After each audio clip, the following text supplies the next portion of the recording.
Hello, sweet friend. My name is Michaela Bell. Welcome back to my YouTube channel. Every time I upload a video, my biggest goal is to create a safe place for you to learn, to grow, and to heal, and develop some self-awareness. A couple of years ago, I had a conversation with my business coach because I was at this point of pure frustration with myself.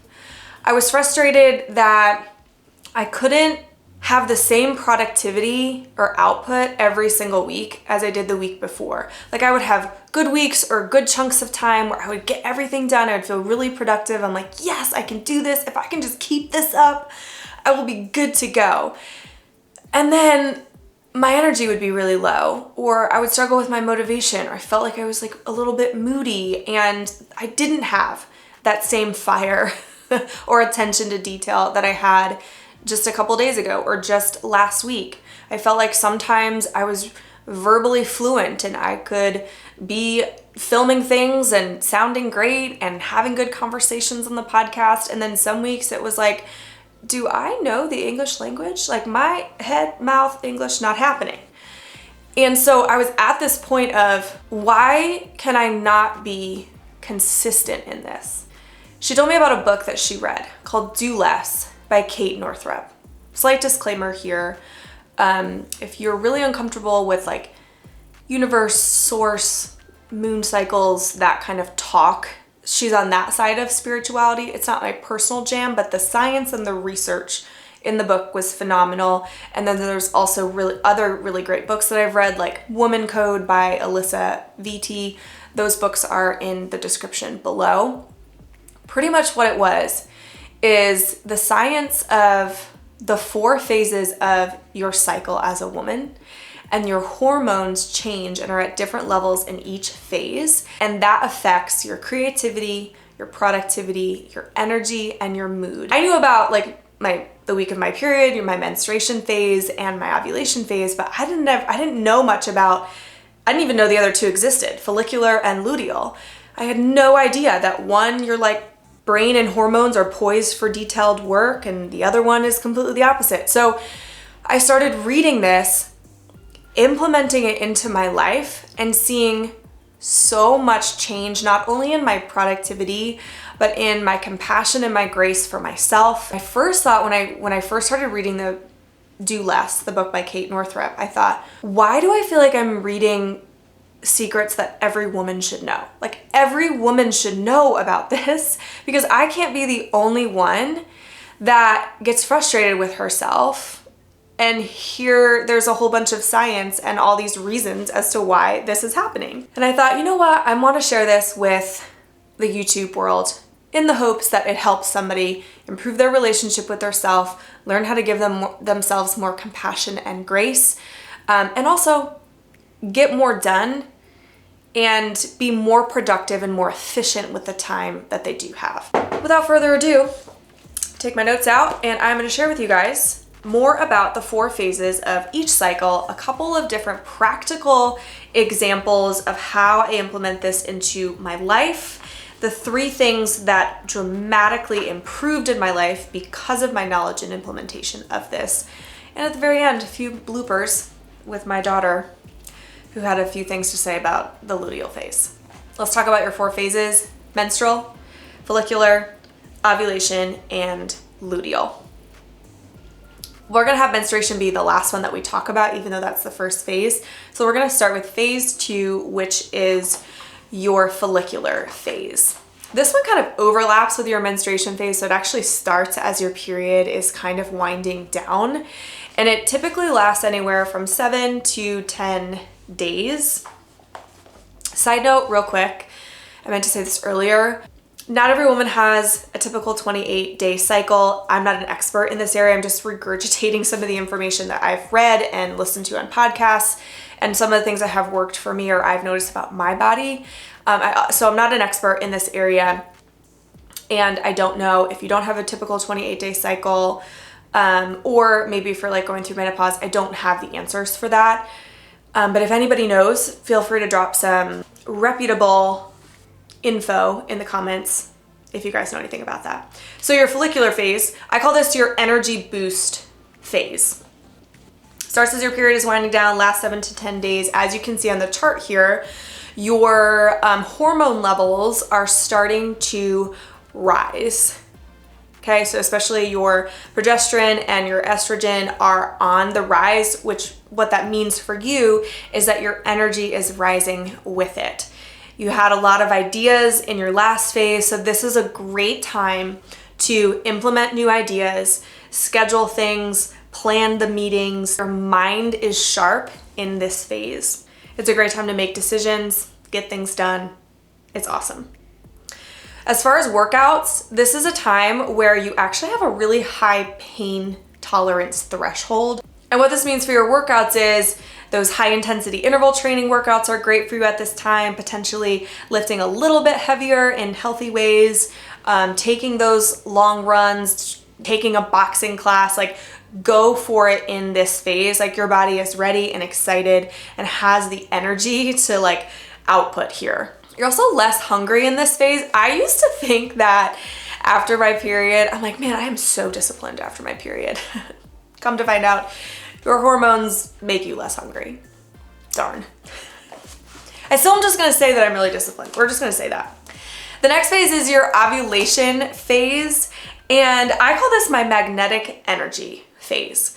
It's the shortest phase among us here. It is 2 to 4 days.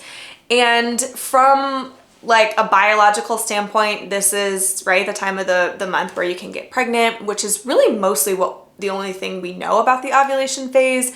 What I didn't know is that your body actually feels more attractive. Your skin tends to be glowy during this time. Even your facial features can be subtly more noticeable, like fuller lips, brighter eyes, things along those lines. And your voice is smoother for those 2 to 4 days.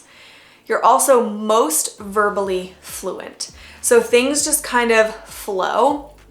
For me, this is a time when I try to do as much filming as I possibly can. If you do have control over your schedule, this is a great time to have those meetings, have the conversations maybe that you've been putting on. Network, meet new people, tell your people about your ideas, pitch your new creation, pitch your new ideas. This is an incredible time, again, because you are so highly magnetic.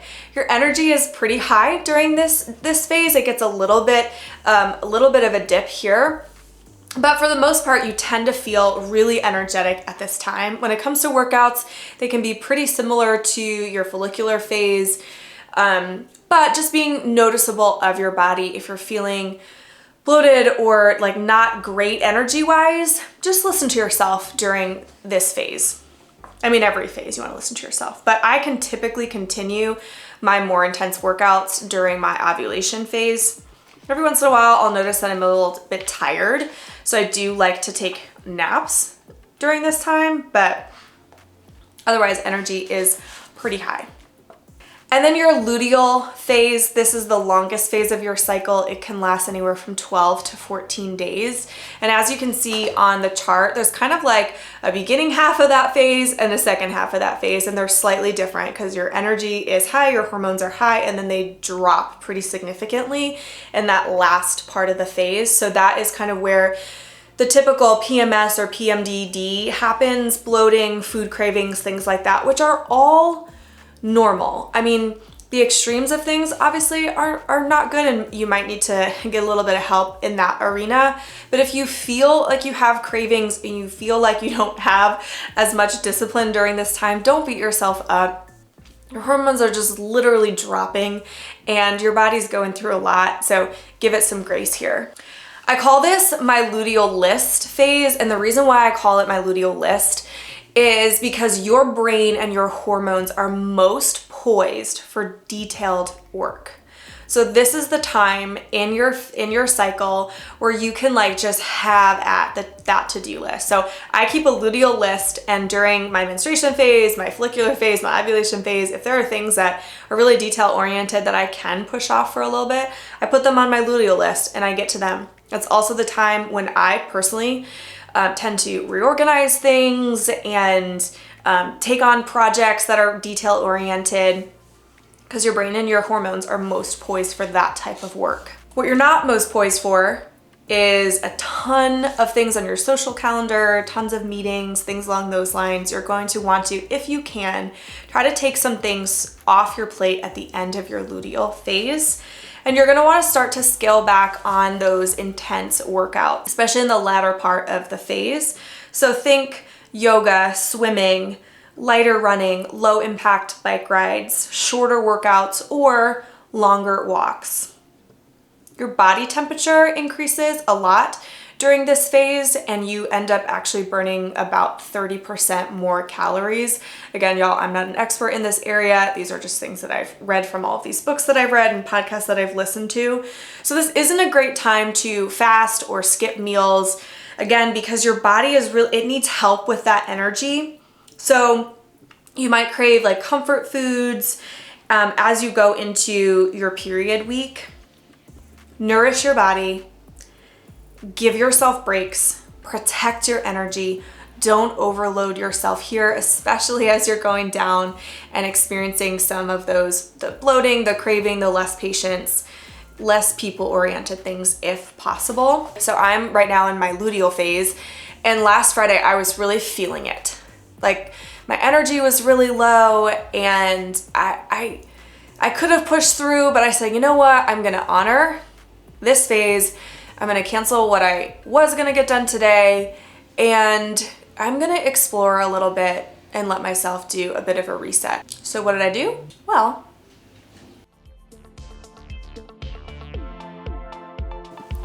I am going to Westchester because there's a new coffee shop that opened there. I love working at coffee shops. I really like changing up the location of where I'm at.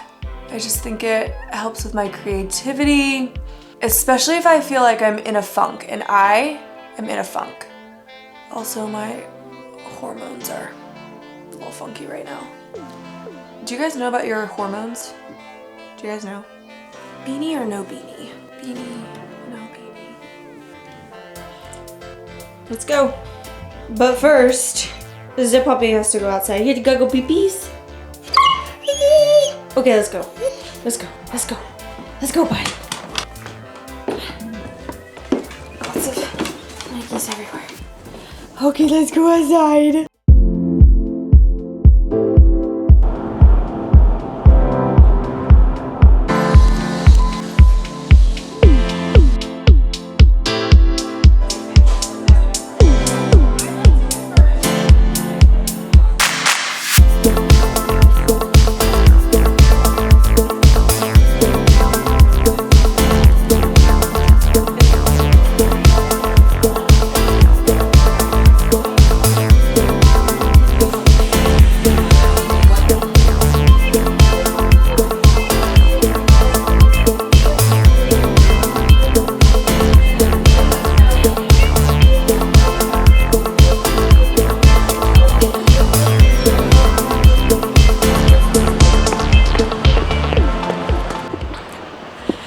So cute, you guys.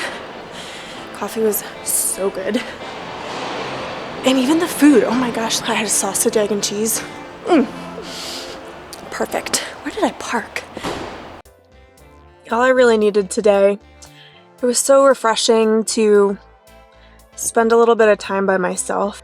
I think it's really important to do that. Part of my intention this year is to create rhythms that nourish my body and my soul and my mind, and intentionally scheduling those things into my day that are just like satiating to my soul. And today was one of those. So if you haven't done that in a while, highly recommend it. Speaking of coffee, oh. Wow, I put way too much cream in that. Anyways, okay. That is one of the ways that I honor my body and my cycle. Then we have your menstruation phase. This is the one obviously we're most familiar with, but it does get a really bad rap. I call this phase my intuition time. It lasts 3 to 7 days. Your progesterone and your estrogen are at their lowest, which can result in feeling less energy, less motivation. Your stamina and endurance levels are significantly decreased during this time, so you may not feel up to some of those higher intensity workouts or heavy weights or fast-paced cardio. This is a great time to have low intensity bike rides, yoga, or even like restorative yoga, light Pilates, sculpting with light weights. Walking is my go-to at this time of the phase. Your iron is also low here, and your body is in need of hydration. So those are the two things that I do for myself nutritionally during that phase is I try to eat foods that are rich in iron. You're gonna wanna make sure that you have your coffee 2 hours after you eat anything that you're like trying to give your body iron, because I guess caffeine like sucks it up kind of. I don't know the exact terminology for that, but have coffee 2 hours after iron-rich foods. This phase gets a bad rap, and for good reason, right? With our hormone levels at our lowest, painful cramps, changes in your mood. But at this time, the left and the right part of your brain are most connected. So what does this mean for you? Well, as long as you don't overwhelm your social calendar, never spend any time with yourself, don't get good sleep, don't eat well, then you're not gonna be able to tap into this. But if you don't do those things and you give yourself time, you have that evaluation time for yourself, you go inward, you purposely put things on your calendar to have that time for yourself, you will have your most innovative ideas. You'll feel most creative and most in touch with your intuition. People tend to have really vivid dreams and visions during this time. But again, you have to give yourself the space in order to tap into that superpower. I have had some of my best ideas, like mic drop ideas, during this phase of my cycle. Once I learned that it was important for me to schedule that time to go inward and to just like spend time with myself.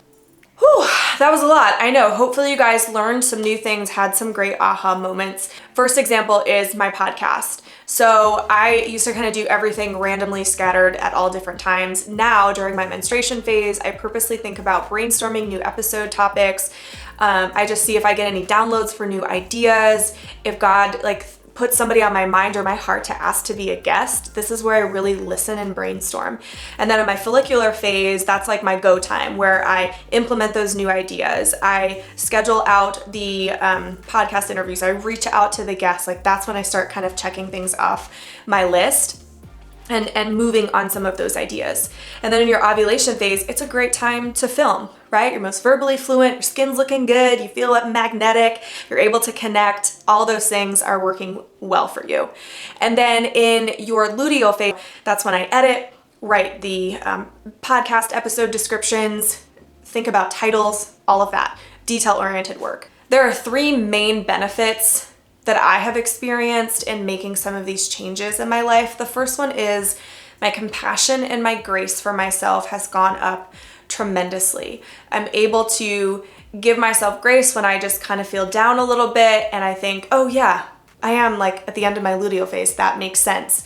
So this knowledge has helped give me I think the key to that self-compassion. It's also improved my relationship with my body dramatically because I'm listening to her, I'm acknowledging her, I'm honoring the way that she feels. And just like any relationship, I know it might seem weird to think about having a relationship with your body, but it's true, it really is a relationship. I was a gymnast my whole life. I was always taught to just push through the pain and not listen to my body. And so that is something I carried with me into adulthood and into entrepreneurship. And so having this knowledge and listening to my body has really improved my relationship with my body, and it's helped me with my confidence and my body image in ways I can't even express. I'm kind of getting a little emotional actually thinking about it, because that was a relationship that I used to really struggle with, my body. And now I don't as much. And that's beautiful. The third thing is my productivity has just been so much better than in past years. I feel like I'm able to produce with significantly more peace. Not that it's never not stressful. Of course, I'm human. and life is lifing sometimes, right? But there's a gracefulness to my productivity now instead of this like harshness to it.